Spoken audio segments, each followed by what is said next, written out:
Welcome back to நடந்தது என்ன. தமிழ்நாட்டில் ஒவ்வொரு நாளும் ஆதரவில்லாமல் கைவிடப்படும் முதியவர்களுடைய கண்ணீர் கதையை பார்த்துட்டு இருக்கோம்.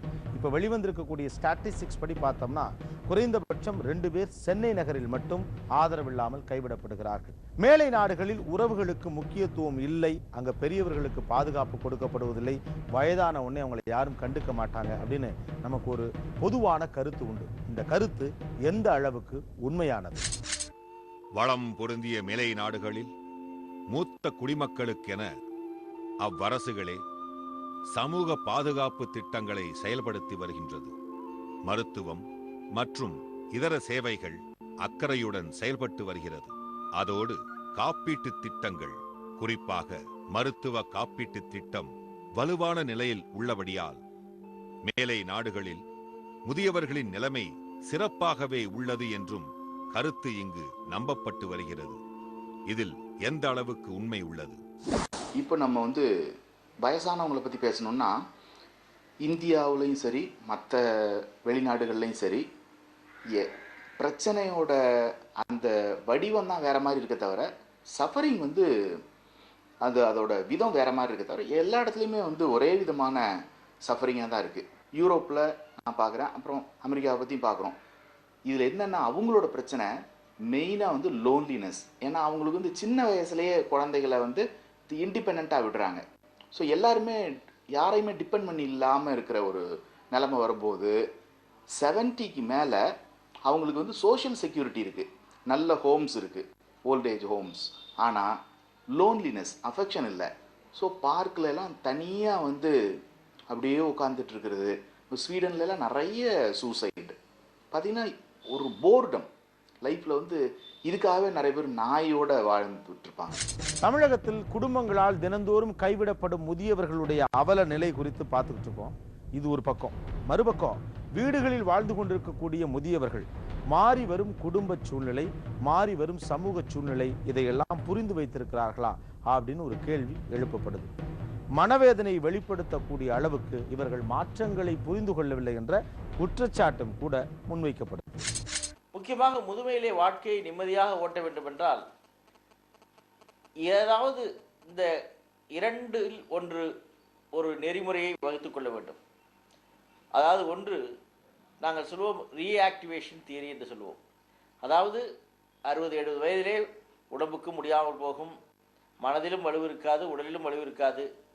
இருந்தாலும் அதை மீறி அதிக முயற்சி எடுத்து மேலும் மேலும் உழைத்து அவருடைய பேட்டரி சார்ஜ் பண்ணுறது போல் பண்ணிக்கொண்டு மேலும் மேலும் உழைத்து மற்றவர்களோடு போட்டி போட்டுக்கொண்டு இவர்களும் பயனுள்ளவராக இருக்கிறார்கள், நமக்கு வீட்டுக்கு உதவியாக இருக்கிறார்கள் என்று மற்றவர்கள் நம்பத்தகுந்த அளவுக்கு, எண்ணத்தகுந்த அளவுக்கு இவர்களை தாங்களே உருவாக்கி கொண்டால் பிரச்சனை குறைந்துவிடும். அல்லது இரண்டாவது தியரி என்று சொல்லப்படவென்றால் டிஸ்எங்கேஜ்மெண்ட் தியரி என்று சொல்வார்கள். நமக்கு முடியாது, நம்மால் வளைவில்லை, நாம் ஒதுங்கி இருப்பது நல்லது என்று மற்றவர்கள் எது சொன்னாலும் குடும்பத்திலே பேசாமல் கேட்டுக்கொண்டு அமைதியாக ஒரு ஓரத்திலே இருந்து கொண்டு, இது இரண்டையும் செய்ய முடியாமல் தவிக்கிற இரண்டாங்கட்டான் நிலையிலே இருப்பவர்கள் தான் பெரும்பாலானோர். அவர்கள் தான் பிரச்சனையிலே மாட்டிக்கொண்டு தவிக்கிறார்கள். எப்படி குழந்தைகளை பார்த்துக் கொள்வது பெற்றோர்களின் கடமையாகிறதோ அப்படியே முதியவர்களை பாதுகாக்க வேண்டியது வளர்த்த பிள்ளைகளின் கடமை என்கிறது இந்திய சட்டம்.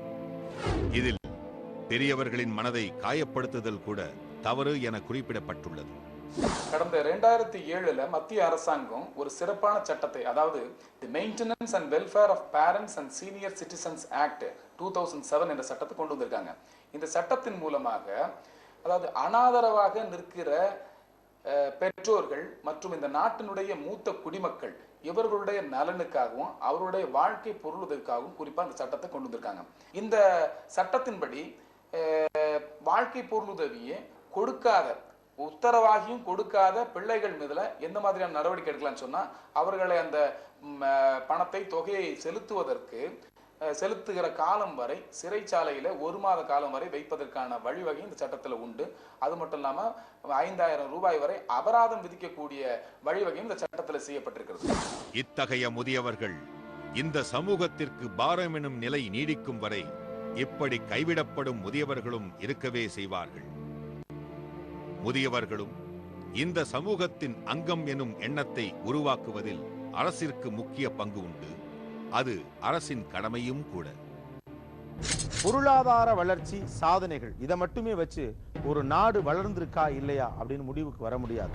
அங்கு நிலவக்கூடிய மனிதநேயம், தன்னைத்தானே பாதுகாத்து கொள்ள முடியாத பெரியவர்களுக்கு கொடுக்கப்படுகிற பாதுகாப்பு, இதை வச்சுதான் அது ஒரு சிவிலைஸ்டு சொசைட்டியா இல்லையான்னு முடிவுக்கு வரலாம். நாம ஒரு சிவிலைஸ்டு சொசைட்டியா இல்லையா அப்படிங்கிறத நம்முடைய மனசாட்சியை கேட்டு தெரிஞ்சுக்கலாம்.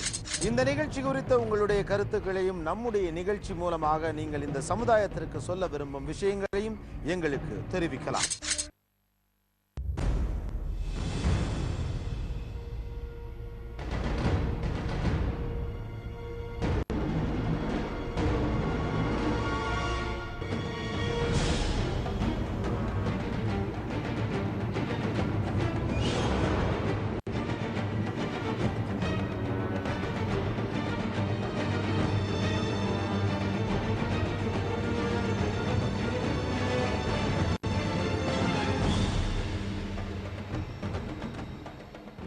யூரி கெல்லர், இவரை பத்தி நம்முடைய நிகழ்ச்சியில ஏற்கனவே நான் சொல்லியிருக்கேன். இவர்கிட்ட இருக்கக்கூடிய அந்த சிறப்பு குணம், சிறப்பு பவர் மூலமா கண் பார்வையிலேயே ஸ்பூனை வளைக்க முடியும். இன்னொருத்தர் மனசுல என்ன ஓடிக்கிட்டு இருக்கு அப்படிங்கறத சொல்ல முடியும். வார்த்தைகளால எக்ஸ்பிரஸ் பண்ணாமலே தன்னுடைய டெலிபதி பவர் மூலமா தான் நினைக்கிறத இன்னொருத்தருக்கு கம்யூனிகேட் பண்ண முடியும். உலகம் அறிந்த மிகப்பெரிய பணக்காரராக இந்த இஎஸ்பி மனிதர் உலா வந்து கொண்டிருக்கிறார். இவரை போன்ற யூரி கெல்லர்கள், இஎஸ்பி மனிதர்கள் தமிழகத்திலும் இருக்கிறார்கள். ஆச்சரியமூட்டும் இஎஸ்பி மனிதர்களை சந்திக்க நாளை வரை காத்திருங்கள். நன்றி, வணக்கம்.